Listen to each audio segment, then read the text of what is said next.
Hey everyone! In this video, I'm going to show you how to recover deleted apps on Android so you can quickly reinstall any software you've uninstalled by mistake in 2026. First, open the Google Play Store. Since almost all Android apps are managed through your Google account, the Play Store keeps a permanent log of every app you have ever downloaded, even if it's no longer on your phone.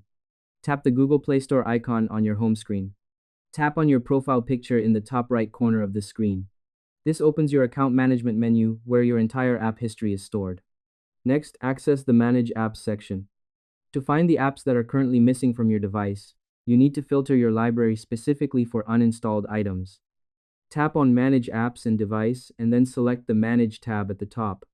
By default, this list shows Installed Apps. Tap the button that says Installed and change the filter to Not Installed. In 2026, the Play Store archives these apps in the cloud. This not installed list is a chronological record of every app linked to your Gmail account that isn't currently on this specific phone.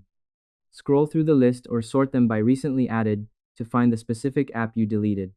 Once you've located the missing app, tap the checkbox next to the app you want to recover. Tap the download icon at the top right of the screen. The app will begin downloading immediately, and most Android apps automatically sync with Google Drive, so once you open the reinstalled app, your previous settings and data should be right where you left them. And that's it. I hope this helped you out, and I see you in the next one.